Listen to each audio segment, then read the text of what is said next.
Hello everyone. आज हम लोग देख रहे हैं potential energy of a dipole in an external field. Potential energy कितना आता है डाइपोल की वजह से एक्सटर्नल फील्ड में। पहले हमने देखा था पोटेंशियल एनर्जी कितना आता है एक सिंगल चार्ज की वजह से, एक पॉइंट चार्ज था एक्सटर्नल फील्ड में, तो कितना आता है पोटेंशियल एनर्जी।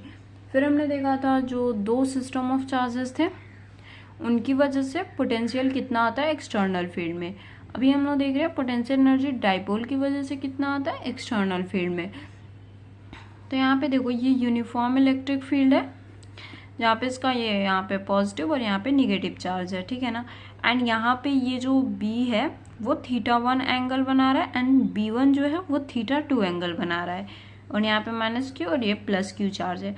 तो ये जो θ1 एंगल बना रहा है और यहाँ से चेंज होके θ2 एंगल बनाया, तो इसमें जितना वर्क डन लगा है ना इस इलेक्ट्रिक फील्ड में, ठीक है, उसको बोलेंगे पोटेंशियल एनर्जी ऑफ डाइपोल। वही चीज़ यहाँ पे लिखी हुई है, amount of work done in rotating the dipole from one position to another. एक पोजीशन से दूसरे पोजीशन पे अगर जो रोटेट कर रहे हैं उसमें जितना वर्क डन लग रहा है, जैसे θ1 से θ2 आने में इस फील्ड में, ठीक है, उसे बोलते हैं पोटेंशियल एनर्जी ऑफ डाइपोल।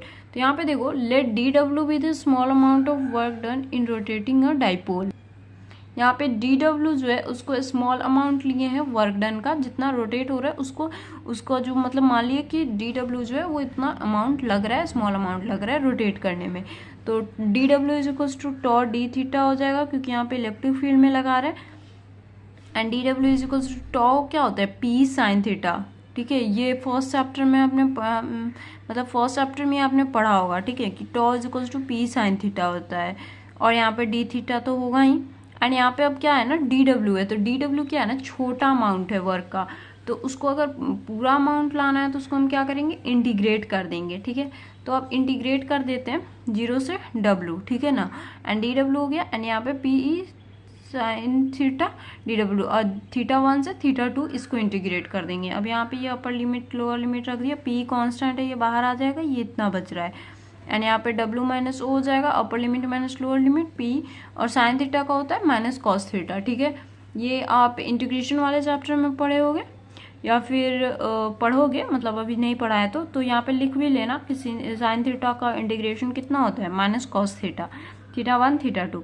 यहाँ पे w बच रहा है एंड यहाँ पे -p cos θ1 θ2 पे work is equals to -p, और यहाँ पे upper limit minus lower limit रख देंगे, ठीक है। तो cos θ2 माइनस cos θ1 हो गया, एंड यहाँ पे वर्क को u से भी डिनोट कर सकते हैं हम, तो -p, और यहाँ पे cos θ2 माइनस cos θ1 आ गया, ठीक है। एंड अगर ये माइनस से मल्टीप्लाई करना चाहो तो यहाँ पे p हो जाएगा, एंड यहाँ पे ये माइनस एंड ये प्लस में, तो cos θ1 एंड माइनस cos θ2। तो ये हो गया, ये फॉर्मूला है इलेक्ट्रिक पोटेंशियल का, इलेक्ट्रिक पोटेंशियल मतलब पोटेंशियल एनर्जी का डाइपोल की वजह से, ठीक है ना, एक्सटर्नल फील्ड में। अब इसमें स्पेशल केस देख लेते हैं। अगर डाइपोल को हम प्लेस्ड कर दें 90 डिग्री एंगल पे, तो θ1 कितना होगा 90, एंड θ2 तो सिर्फ थीटा ही रहेगा ना। तो यहाँ पे देखो ये जो था ये 90 डिग्री के एंगल पे प्लेस नहीं था, ठीक है, ये किसी एक एंगल पे प्लेस था, कि ये एंगल पे प्लेस था। तो यहाँ पे क्या था वो θ1 और θ2 के एंगल पे प्लेस था, ठीक है। अब यहाँ पे हम प्लेस कर रहे हैं इसको 90 डिग्री के एंगल पे, तो ये 90 डिग्री हुआ। अब यहाँ पे जो 90 डिग्री होता है उसके बेस से लगा होता है उसमें कॉस आता है, एंड साइन में जो होता लगा होता है उसमें साइन, तो यहाँ पे कॉस आया, यहाँ पे साइन, और ट्वेल्व डिस्टेंस है, and U is equals to यहाँ पे -p हो जाएगा। एंड इसमें पुट कर रहे हैं ये वाला में नहीं, इसमें देखो इसमें cos θ2 कितना है थीटा, एंड cos 90 डिग्री हो गया, यहाँ पे θ1 की जगह पे -p हो गया, एंड cos 90 कितना होता है 0 होता है, तो सिर्फ cos थीटा बच रहा है, एंड यहाँ पे -p हो गया। अगर यहाँ पे -p डॉट e क्यों हुआ, क्योंकि जो डॉट प्रोडक्ट होता है वो cos थीटा में टूटता है, तो यहाँ पे अगर डॉट रख दोगे तो यहाँ पे cos थीटा आएगा, डॉट प्रोडक्ट cos थीटा में टूटेगा, ठीक है ना। अब यहाँ पे देखते हैं, अगर थीटा 0 डिग्री है तो यहाँ पे 0 cos 0 1 होता है, तो यहाँ पे माइनस में आ रहा है, यानी कि ये सबसे मिनिमम होगा, तो मिनिमम होगा या तो यहाँ पे स्टेबल इक्विलिब्रियम हुआ, ठीक है। एंड थीटा अगर 180 डिग्री रखते हैं तो थीटा कितना होता है 180 डिग्री, कॉस माइनस में होता है, -1 होता है कॉस 180 डिग्री की वैल्यूज, ठीक है। एंड यहाँ पे ऑलरेडी माइनस लगा हुआ है p में, तो यहाँ पे कितना हो जाएगा -p cos 180 डिग्री, एंड यहाँ पे अगर माइनस है और यहाँ पे ऑलरेडी माइनस है तो प्लस हो जाएगा, प्लस p मैक्सिमम होगा, तो ये अनस्टेबल इक्विलिब्रियम हुआ, ठीक है।